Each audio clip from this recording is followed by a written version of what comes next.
तो hi and welcome back to the video series lecture. इस video में हम बात करेंगे कॉन्ट्रैक्ट कॉस्टिंग के बारे में। देखिए, कॉन्ट्रैक्ट कॉस्टिंग का ऑलरेडी हमने एक थियरी पार्ट कवर किया है, लेकिन कुछ और चीज़ें हैं जो एग्जाम पॉइंट ऑफ व्यू से हमें कवर करना है, तो इसलिए फिर से एक और थियरी वीडियो लेक्चर आपके लिए। So contract costing is also known as terminal costing. Contract costing को फिर से एक और नाम दिया गया है, वो है terminal costing. It is a variant of job costing. ये जॉब कॉस्टिंग का वेरिएंट यानी टाइप है, एक अलग तरीका है। ठीक है। सो टर्मिनल कॉस्टिंग है और एक बेसिकली जॉब कॉस्टिंग की तरह ही एक कॉन्ट्रैक्ट कॉस्टिंग है। सो एक one contract is equals to one job. ठीक है। Then contract means a big job in which work is done at site and not in factory premises। तो ये जो कॉन्ट्रैक्ट जब करते हैं हम लोग, कॉन्ट्रैक्ट मीन्स एक बड़ा जॉब है जो हम ऑफिस में नहीं करते, हम साइट में करते हैं, एक पर्टिकुलर लोकेशन में करते हैं। अब वो चाहे वो मैन्युफैक्चरिंग कंसर्न हो, चाहे वो एक रियल इस्टेट ऑर्गेनाइजेशन हो, कुछ भी ऑफिस में बैठ के वो काम नहीं होता।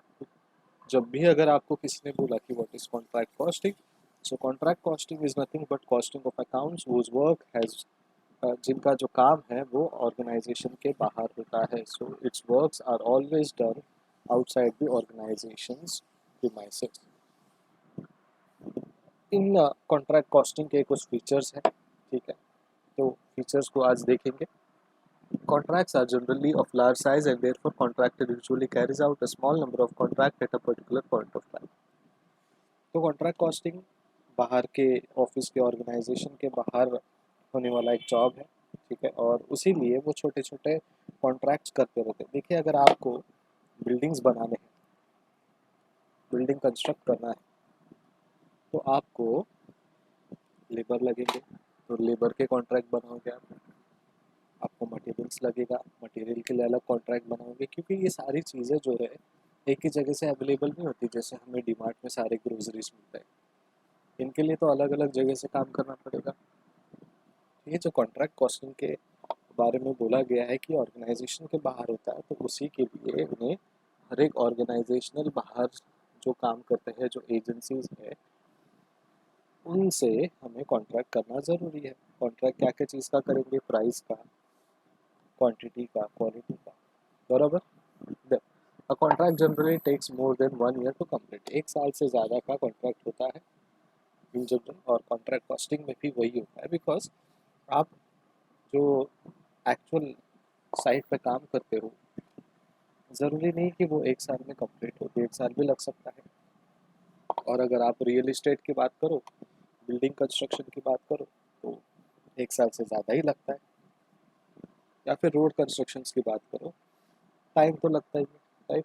ऐसा कोई चीज़ नहीं है कंस्ट्रक्शन में जो आपको तुरंत अवेलेबल हो। ठीक है, तो बहुत सारे फैक्टर्स है, इस वजह से ये कॉन्ट्रैक्ट कॉस्टिंग जो है 1 साल से ज़्यादा का रखा गया है, और नॉर्मली होता भी है। Then work on contract is carried out at the site of contract and not in the factory premises. ये तो हमने ऑलरेडी पढ़ा है कि जो भी कॉन्ट्रैक्ट कॉस्टिंग का काम है वो हम साइट में या फिर उस जगह में जहाँ पे वो काम हो रहा है वहाँ से वो करते हैं, ना कि ऑफिस में, ऑफिस के प्रीमाइसेस के अंदर। Each contract undertaken is treated as a cost unit। So जो भी कॉस्ट हम लोग अंडरटेक करते हैं, जो भी कॉन्ट्रैक्ट हम लेते हैं, वो पर्टिकुलर यूनिट के नाम पे हम देते हैं। अगर लेबर्स के साथ हमने कॉन्ट्रैक्ट किया है तो यूनिट लेबर्स यूनिट होगा वो। अगर मटेरियल्स के लिए हमने कुछ कॉन्ट्रैक्ट किया है तो वो मटेरियल्स यूनिट होगा, राइट। तो एक एक यूनिट हम कंसिडर करेंगे, ना कि हम उन्हें अलग अलग कॉन्ट्रैक्ट या अलग अलग जॉब असाइन करेंगे। सो यूनिट 1, यूनिट 2, ऐसे भी नाम आप उसे दे सकते हो। सो ये थियोरेटिकली अलग है, और जब आप प्रैक्टिकली सॉल्व करते हो ना, तब वो अलग तरीके से होता है। सो जनरली यूनिट में हम कंसिडर करते हैं उन्हें, जब प्रैक्टिकल सॉल्व करते जाएंगे तब हमें समझेगा कि किस तरीके से ये कॉस्टिंग होता है। Separate contract account is prepared for each contract in the books of contractor to ascertain profit or loss in each contract। तो हर एक कॉन्ट्रैक्ट के लिए अलग अलग बुक्स ऑफ अकाउंट्स बनाते हैं, ताकि हमें पता चले कि पर्टिकुलर कॉन्ट्रैक्ट में हमें कितना फ़ायदा मिला है, कितना नुकसान हुआ है। ठीक है, तो अगर लेबर्स के साथ काम कर रहे हो तो आपको लेबर्स के साथ कितना फ़ायदा हुआ है, कितना लॉस हुआ है, कितना प्रॉफिट हुआ है, वो आपको समझ में आएगा। इसलिए अलग अलग कॉन्ट्रैक्ट, अलग अलग बुक्स ऑफ अकाउंट्स, ये हमेशा हमें ध्यान देना है। और ये हमारे प्रैक्टिकल्स के लिए, प्रॉब्लम सॉल्यूशंस के लिए, अकाउंट्स मेंटेनेंस के लिए ये बहुत ही इम्पोर्टेंट पॉइंट है। Most of the materials are specially purchased for each contract. These will therefore be charged direct from the supplier's invoice. Any material drawn from the store are charged to the contract on the basis of material requisition. देखिए, जो भी material हम लेते हैं वो specially purchased contract से लेते हैं हम लोग, ठीक है। अगर आप किसी स्टोर से ले रहे हो तो उनका चार्ज जो है कॉन्ट्रैक्ट में चला जाएगा और मटेरियल रिक्विजिशन नोट्स हमें दिखाने पड़ेंगे, ठीक है। तो बेसिकली यह है कि परचेज और अलग से अगर आप कुछ मटेरियल इनपुट लेते हो रॉ मटेरियल्स का, सेमी फिनिश गुड्स का, तो आपको मटेरियल इनवॉइस जो है वो आपको दिखाना है। मटेरियल के जो बिल्स है वो आपको दिखाने हैं। मटेरियल रिक्वायरमेंट का एक नोट है वो आपको दिखाना अकाउंट्स में ज़रूरी है, ठीक है। प्रैक्टिकली आप वो वाउचर्स, आप वो बिल्स को स्टैपल करते हो अकाउंट में, अपने कहीं ना कहीं अपने ऑडिटर्स को दिखाते हो, तभी जाके वो अप्रूवल होता है। लेकिन प्रैक्टिकल जब सम हम सॉल्व करते हैं तो हमें वो वर्किंग नोट में दिखाना होता है। Nearly all labour cost will be direct, जो भी लेबर कॉस्ट है वो डायरेक्ट कॉस्ट में चले जाएंगे, ठीक है। इनडायरेक्ट कॉस्ट में हम उन्हें नहीं लेंगे, बिकॉज हमारा काम कॉन्ट्रैक्ट से है, ऑर्गेनाइजेशन के बाहर से है, साइट के ऊपर हम काम करते हैं। तो जो भी लेबर्स काम करते हैं वो डायरेक्टली इम्पैक्ट करते हैं हमारे काम को, ठीक है। तो हम जो भी काम करते हैं उसका डायरेक्ट इम्पैक्ट लेबर की वजह से होता है, इसलिए हम उन्हें डायरेक्ट कॉस्ट के तौर पे लेंगे, ना कि इनडायरेक्ट कॉस्ट के तौर पे, ठीक है। ये भी हमेशा याद रखने वाली चीज़ है जब भी कॉन्ट्रैक्ट कॉस्ट हम सॉल्व करेंगे।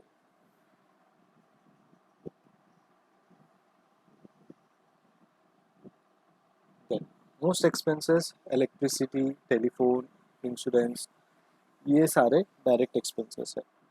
तो जो भी एक्सपेंडिचर्स इलेक्ट्रिसिटी से हो, टेलीफोन से हो, इंश्योरेंस प्रीमियम का एक्सपेंडिचर हो, या जो भी अलग अलग तरीके के एक्सपेंडिचर्स है, वो कुछ एक्सपेंडिचर्स डायरेक्ट अकाउंट में, डायरेक्ट एक्सपेंडिचर में दिखाएंगे, डायरेक्ट कॉस्ट में दिखाएंगे। Specialist sub contractor may be employed for say electrical fitting, building works, glass works etcetera. तो स्पेशलिस्ट सब कॉन्ट्रैक्टर आप हायर कर सकते हो, उसका भी आपको अलग अकाउंट दिखाना पड़ेगा, ठीक है। और जो भी स्पेशल प्रोफेशनल्स को आप बुलाते हो, चाहे वो इलेक्ट्रिसिटी के लिए हो या फिर वेल्डिंग और फिटिंग वर्क्स के लिए हो, ठीक है, वो भी एक सब कॉन्ट्रैक्ट आपका हो जाता है। So contract and sub contract, contract is the main contract और primary contract, and sub contract is the subordinate of contract और the contract under the contract. एक कॉन्ट्रैक्ट के अंदर एक और कॉन्ट्रैक्ट जब आप करते हो तो वो सबऑर्डिनेट कॉन्ट्रैक्ट हो जाता है। Plant and equipment may be purchased for the contract or may be hired for the duration of the contract. जो भी प्लांट एंड इक्विपमेंट आप परचेज करते हो वो एक पर्टिकुलर कॉन्ट्रैक्ट के लिए परचेज करते हो, उसका जो ड्यूरेशन है, रेम्यूनरेशन है, कंपनसेशन है, जो भी आप उसे नाम दो, या फिर उसका जो कॉस्ट है वो आपको कॉन्ट्रैक्ट में मेंशन करना ज़रूरी है, ताकि डिस्प्यूट्स ना हो और आपका जो काम है वो फुलफिल। जब रोड कंस्ट्रक्ट होता है तो आपको जेसीबी दिखती है। अब वो जेसीबी जो है हफ्ता, 2 हफ्ता, 3 हफ्ता जब तक काम नहीं होता है तब तक वो हमारे कंस्ट्रक्शनल साइट पे होती है। तो उसका जो नोट है ना, उसका जो ड्यूरेशन है वो प्री डिफाइंड होता है ऑन एन एवरेज, कि मुझे 1 महीना, 2 महीना, 6 महीना आपका जो व्हीकल है, जो जेसीबी व्हीकल है वो लगेगा फॉर कंस्ट्रक्शनल पर्पस, ठीक है। तो वैसे हम वो प्लांट एंड इक्विपमेंट्स जितने भी है दिखा सकते हैं। Payment by the customer, that is contractee, are made at various stages of completion of the contract based on architectural certificates for the completed stages. An amount known as retention money is withheld by the contractee as per agreed terms. तो जो भी certification है, जो भी payment है, basically कॉन्ट्रैक्टी की तरफ से, कस्टमर की तरफ से, वो हमें टाइम टू टाइम मिलता जाएगा। कैसे मिलेगा? जब surveyor architecture completion of work का सर्टिफिकेट हमें देंगे। अगर हमने एक पर्टिकुलर लेवल का काम किया है तो वो सर्टिफिकेट देंगे, उस हिसाब से हमें वो पेमेंट मिलता जाएगा। हमने इसके ऊपर एक अलग से वीडियो ऑलरेडी बनाया है, एक्सप्लेन भी किया है। अगर आपने वो नहीं देखा है तो ये कंसेप्ट समझने के लिए आप वो वीडियो फिर से देख सकते हैं। वहाँ पे certification, completion, non certified complete works, retention of money, वो सारी चीज़ें कंसेप्ट जो है बेसिकली हमने वहाँ पे बताया. So penalties may be incurred by the contractor for failing to complete the work within the agreed period. अगर आप एग्रीड पीरियड में काम कंप्लीट नहीं करते तो कॉन्ट्रैक्टर की जेब से वो पैसा जाएगा, पेनल्टी उन्हें पे करना पड़ेगा, क्योंकि आप एग्री करते हो कि एक पर्टिकुलर टाइम फ्रेम में हम पूरा करेंगे काम, लेकिन वो टाइम फ्रेम में हुआ नहीं, तो वो हमारी यानी कॉन्ट्रैक्टी की गलती नहीं है, कॉन्ट्रैक्टर की गलती है. अगला टॉपिक है contract costing and job costing. मैं नहीं चाहता कि ये वीडियो लंबा चले और आपको घंटे भर स्क्रीन पर बैठे रहे. सो आपके आँखों के लिए, आपके हेल्थ के लिए मैं छोटे वीडियोस बना रहा हूँ. सो आज के लिए हम ये फीचर्स पढ़ेंगे. कल आपके लिए मैं कॉन्ट्रैक्ट कॉस्टिंग और जॉब कॉस्टिंग का डिस्टिंक्शन बिटवीन एक्सप्लेन करूँगा. Thank you so much for watching. Keep studying and keep practising. Bye bye.